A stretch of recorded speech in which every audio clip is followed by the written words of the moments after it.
Some terrifying weapons have come out in the past few years or are going through testing that make it seem as if the next war, no matter where it happens, will see friendly troops fighting a war of the world-style conflict against unstoppable foes.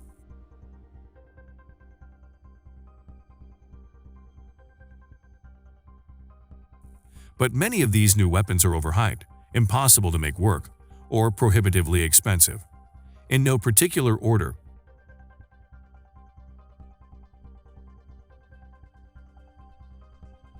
here are 7 you can probably stop worrying so much about.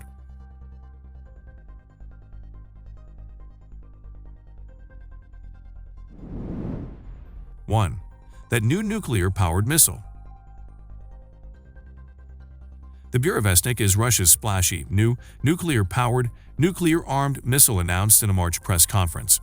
In theory, this weapon would spew nuclear waste over a large area as it swiftly maneuvers past enemy air defenses and levels an unknown enemy capital. That's obviously Washington, D.C.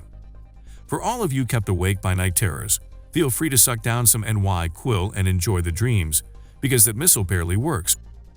And by barely, we mean that its unlimited range is actually 22 miles, otherwise known as 878 miles, less than a U.S. astronaut will drive in a diaper to win a love triangle. Murica.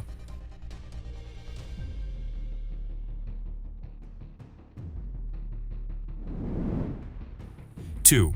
China's stealth jets, J-31 and J-20. The J-31 and the J-20 would challenge the F-35 and the F-22 for control of the skies, downing American fuel tankers at will and beating back flights of fifth-generation fighters too dumb to realize they were outmatched. Unfortunately, Chinese designers can't get the engines, as well as some other details, right. So, while the newest J-fighters are still a threat, fuel tankers will be vulnerable when the planes carry their longest-range air-to-air missiles. American fighters will still hold a firm edge against them in nearly all conditions, especially knife fights and stealth battles in which the Chinese fighters' weak engines will make them have to choose between stealth and speed. The American fighters, especially the F-22, can enjoy both at once.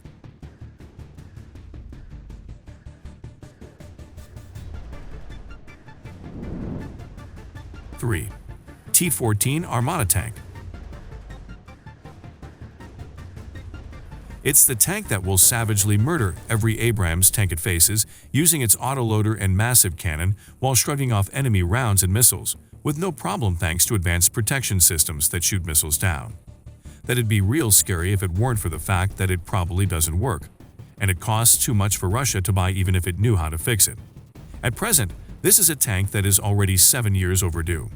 It looks as if Russia may be throwing in the towel on ever deploying this boondoggle. The Russian Ministry of Defense allotted $417 million for upgrading existing vehicles and canceled the destruction of 6,000 vehicles, almost as if it thinks it'll need the current generation for a long time.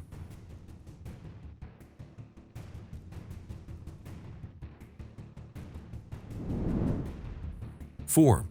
Russian Boomerang and Kurganets 25. Russia's newest armored vehicles are designed to complement the T-14 Armata, as Russian armored columns sweep through enemy formations, like Han Solo flying through the Death Star, which, for the non-Star Wars fans, didn't end well for the Death Star, and the Boomerang can do it while swimming. But the Boomerang and the Kurganets 25 rely on some of the same protection systems that don't work on the T-14, and their offensive systems aren't much better.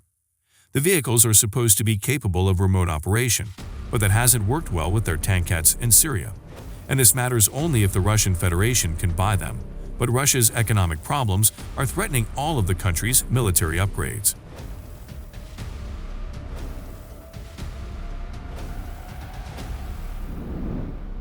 5.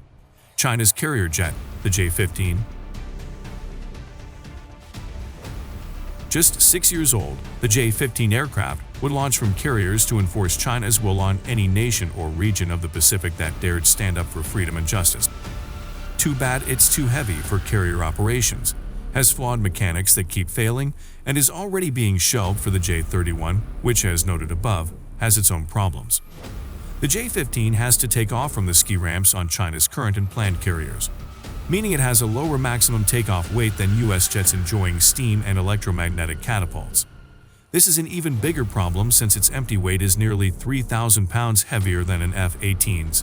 Plus, the plane doesn't work, suffering at least 4 crashes and multiple mechanical failures despite having relatively new airframes.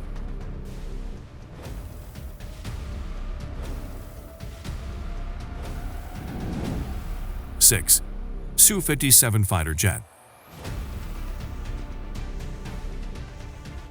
The Su-57 fighter jet is equal to the F-22, better than the F-35, and can carry cruise missiles, allowing it to fly up to the American seaboard, launch strikes against U.S. cities, and then down the late-arriving jets sent up to intercept it. It's so good, in fact, that Russia is not buying it. Yeah, that's the weird reason a Russian deputy defense minister gave for not sending the jet into mass production. It was so good and everyone knew that Russia could buy it, so the country shouldn't buy it. So, if there is a shooting war, there won't be very many Su-57s to fight.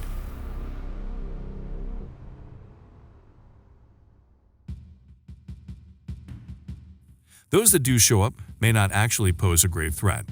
Why? Because it's not that good.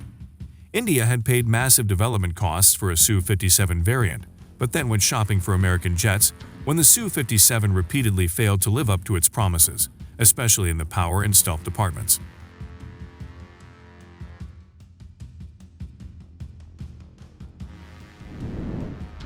7. Russia's supercarrier. For those who haven't heard, Russia is planning a supercarrier that is for real going to happen, and it'll be the best carrier ever.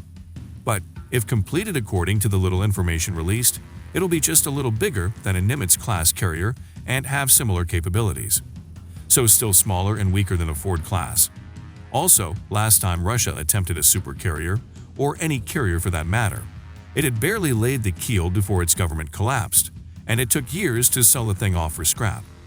Also, the guys who worked on that carrier and may have any idea how to build a new one are mostly retired, and this is even more important, Ukrainian.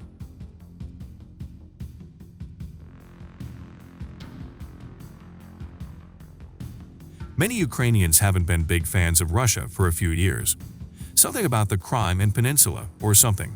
Add that all of Russia's already discussed budget issues and the fact that the carrier would cost 20% of the Russian military budget to build.